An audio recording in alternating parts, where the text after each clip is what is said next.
በኢትዮጵያ ላይ በባለ ሀብቶች ዙሪያ በሙሉ ለምን መጥፎ ነገር እንደሚሰራ አላቅም። ለምን መጥፎ ነገር እንደሚሰሩ አላቅም። ነገ ልጆቻችን ብሎ ምንም ያስቡት ነገር የለም። ስለዚህ የኤልሳ አጎት ከባለ ሀብት ጋር ተባብሮ የገዛ ወንድሙ አሳሞ ክፍለ ሀገር ልኮ ገና አሁን ልጅቷ ብዙ ቤት ውስጥ የኖረች ብዙ ስቃይ ብዙ መከራ አሳልፋ የኖረች ያለ በመጨረሻ የት እንደገባችና የት እንደወጣች አይታወቅም። ክትትል እንደሚደረግባት ታውቀዋል። ብዙ ሰዎች እንደሚከታተሏት ሰምተን ነበር። ግን በመጨረሻ የት እንደትሆን የት እንደገባች እስካሁን የታወቀ ነገር የለም። ዛሬ ደግሞ ጥቆማ ደርሶት አንድ ቦታ ሂዶ ነበር። ያ ቦታ ደግሞ የአጎቷ ቤት የእናቷ ወንድም ቤት እንደሆነ ደርሶት ነው ሄደው የነበረው። ሲሄድ ጊዜ ግን እንዳልጠበቀው ነው የሆነው። ሀዘን አጋጥሟቸው በሀዘን ነው የገባው። ልዑል እንደምታውቁት በጣም ከፍቶታል። ለምን በጣም የሚወዳትና በጣም ከምንም በላይ አድርጎ ትናንት በወደቀበት ያነሳች ባለውለታው የሆነች ፍቅረኛው የሆነች ከእናቱ ጋር አስተዋውቆ ሰርጋቸው ደርሶ ነበር። ያው ልዑል በመስፍን ጉዳይ ነው ወዲና ወዲህ ሲሆን መስፍንን አግቶት የወራት ያክል የተፈለገ ነበር።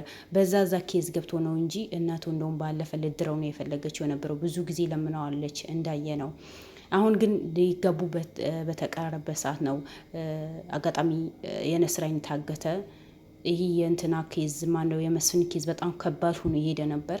ከዛ በኋላ ያው እሷም አልፈለገችውም። የት ገባ ለምን ታገተ ወይስ እናቱም ታማኪ ቤት ሆና የት ገባች ያላለችው ነበር። ራሷ ኬዝ የራሷ ጭንቀት ውስጥ ነበረች ማለት ነው። በዛ ሰዓት አሁን ምን ሆናች ብሎ ሲፈልግ ነው ይሄ ነገር የገጠመው። እና አሁን ያጎቷ የእናቷ ወንድም ቤት ሲሄድ ጊዜ የእናቷ ወንድም ኤልሳ ፍለጋ ክፍለ ሀገር በሄደበት ነው እንደተገደለ ነው የተሰማው። ያጎቷ ልጆች ሀዘን ላይ ናቸው። ልዑል በጣም ነው ያዘነው። በጣም ነው የሚያሳዝነው። እዛ ነበረች። ከዛ እናትሽ በጣም ታማለች አብዳለች ተብላ ነው ስልክ በተደጋጋሚ ተደውሎላት ነው ክፍለ ሀገር ሄደችው የነበረው። እሷ በሄደችበት በሶስተኛው ቀን አባታችን ሄዶ ልክ እሱ በሄደ ደግሞ በድጋሚ በሶስተኛው ቀን ነው አባታችሁ ሞተዋል ነው የአባታችሁ አስክሬን ተቀበሉ ተብለን ነው የተደወለልን ብሎ ነው በጣም ሀዘን ላይ ሆኖ ስቅስቅ ብሎ ነው ያለቀሱት የነበረው። የኤልሳ አባትና የኤልሳ እናት አንድ ላይ እንደማይኖሩ ነው የነስራኝ ዛሬ ነው የሰማው። በጣም አዝነዋል ዛሬ ይሄ ጉዳይ ሲሰማ። ለምን ከዚህ በፊት ስለ እናቷ ብዙ ነገር ስጠይቃት ጊዜ ላነሳባት አትፈልግም አለ። በቃ ስለ እናቷ ምንም ነገር ላነሳባት አልፈልግም ነበረ ነው ያለው። እንደዛ ብሎ ሲናገር ጊዜ ምን አሉ ደግሞ ያጎቷ ልጆችን፣ አዎ አጎቶቿ የአባቷ ወንድሞች በጣም ክፉዎች ስለሆኑ ስለ እናቷ ሁሌ መጥፎ ነገር ነው የሚያወሩት። አንድ ቀን ደስ የሚል ነገር አሁን እናትሽ አውቃ ለብር ብላ ነው አባትሽ ያሳመችው አውቃ እንደዛ ብላ ነው ብሎ ብዙ ውሸቶች ስለሚናግሯት ነው። እናቷና አባቷ ከተለያዩ በኋላ ያው ወንድሞቿ የእሱ ወንድሞች የኤልሳ አባት ወንድሞች ያስፈራሯት ነበረ ሀብት እንዳትካፈል። ለምን እሷ ሳሙ ገጠር አስገቡት። ከዛ እንዳትፈልግ ሀብትን እንዳትጠይቅ በቃ ሁሉ ብዙ ጊዜ በሰውን ያስፈራሯት ነበር። ከዛ በኋላ እኔ ምንም ነገር አልፈልግም ያው ከባሌም ተለያይቻለሁ። ለምን ከሱ ጋር እንድትለያይ አድርገው ሌላ ሚስት ዳሯት ነው ያሉት። የኤልሳ አባት ሌላ ሚስት አግብቶ ታሞ በተኛ ሰዓት ሌላ ሚስት እንዲያገባ ነው ያደረጉት። ያ ምንድነው ወንድሞቹ ናቸው። ወንድሞቹ በጣም ክፉ እንደሆኑ ነው የተናገረው የኤልሳ ያጎቷ ልጅ። ኤልሳ ከነሱ ጋር በጣም እንደምትቀራረብ እህት ሳትሆን ወይ ያክስት ልጅ ሳትሆን ከእናት በላይ የሆነች በጣም ምርጥ ልጅ ናት። በምንም ነገር ማትገኝ በምንም ነገር ማትተካ ምርጥ እህታችን እናታችን ነበረች ብሎ ነው ስቅስቅ ብሎ ያለቀሱት። በዚህ ልክ ኤልሳ ጥሩ ልጅ ነበረች ማለት ነው። ኤልሳ በሰላም ኑራ ከእናቷም ተገኝታ እናቷ ደግሞ በዛ ሰዓት ለእኛ ቻው እኔ አረብ ሀገር ልሄድ ነው ያው ከኤልሳ ማባት ተለያይቻለሁ ወንድሞቹ ብዙ ጊዜ የዛቱብኝ ስለሆነ አረብ ሀገር ይሄዳለሁ ብላ ነው የወጣቸው ነበረው። ከዛ በኋላ ክፍለ ሀገር ተገኘች፣ የዛ ቦታ ተገኘች፣ እዚህ ቦታ ተገኘች ተብለን ይነገርን ነበር። ለአባታችን ተደውሎ ይነገረው ነበር። ከዛ በሆነ አጋጣሚ ኤልሰኛ ቤት በመጣችበት በተደጋጋሚ ስልክ ተደወለባት። እናትሽ እዛ ቦታ አለች፣ ያልሆነ ቦታ ነው የወደቀችው፣ አብዳ ያለች እሷ አትመስልም ቶሎ ድረሺ ተብላ። ከዛ እናቴማ በዚህ ልክ ከሆነች በኋላ ስለ እናቷ እንኳን ጥሩ ነገር ስናወራ ጊዜ ልሰማን ፈቃደኛ አይደለችም። ለምን አጎቶቿ በመጥፎ ነገር ስለነገሯት እናቷ መጥፎ እንደሆነች በአባቷ ላይ መጥፎ ነገር እንደሰራች አድርጎ ስላሳደጓት ስለነገሯት ለእናቷ ብዙም ስሜት አልነበራትም። ግን አሁን አብዳም ጎዳና ላይ ወጣች ስትባል ጊዜ እናቷ ፍለጋ ነው የሄደችው ነበረው። እሷ በሄደች አጋጣሚ ነው አባታችን ሂዶ ስንየብስ በሄደ በሶስተኛው ቀን አባታችን ሞተዋል ተብሎ ነው የተነገረን። ከዚህ ከአዲስ አበባ ድረስ ተከትሎት የሄደ ሰው ነው የገደለው ብለው ነው ያወሩት። ይሄ ጉዳይ ደግሞ ከአቶ ደረጀ ጋር ሳይገናኝ አይቀርም። ለምን አቶ ደረጀ ኤልሳ በጠፋችበት ሰዓት እነሱ ለቅሶ ብሎ ክፍለ ሀገር እንደሄዱና በ15 ቀናቸው ጥቁር በጥቁር ለብሶ እንደመጡ ነው የሰማነው ነበረው። ስለዚህ ይሄ ነገር ከኤልሳ ከአጎቷ ጋር ይገናኛል ማለት በአባቷ በኩል አጎት ነው፣ በእናቷ በኩል ደግሞ አጎቷ፣ በሁሉም በኩል ነው እቺ ልጅ የተጎዳችው። የአባቷ ቤተሰቦች ደግሞ የኤልሳ በጣም ቦታ አላቸው፣ ይወዷታል። ስለዚህ ይሄ ኬዝ ሁሉ ነገር አጎቷ የአባቷ ወንድም የተያያዘ ነገር ሊሆን ይችላል። ግን አሁን ኤልሳ የት እንዳለች አልታወቀም። እናቷም የት እንደሆነች አይታወቅም። ኤልሳም የት እንደሆነች አይታወቅም። ግን አሁን እነሱ ከ6 ወር በፊት ነው እኛ ጋር ነበረች፣ እናትሽ ታማለች ተሎ ድረሽ ተብላ ነው ክፍለ ሀገር የሄደችው የነበረው ብሎ ነው የተናገሩት። ስለዚህ ኤልሳ የእናቷ ወንድም በሞተ ሰዓት እነዚህም እውነት በዛ ሰዓት ክፍለ ሀገር ለቅሶ ብለው ከሄዱ አቶ ደረጀ እጅ አለበት ማለት ነው። በእርግጥ አቶ ደረጀ ትናንት በቁጥጥር ስር ውለዋል።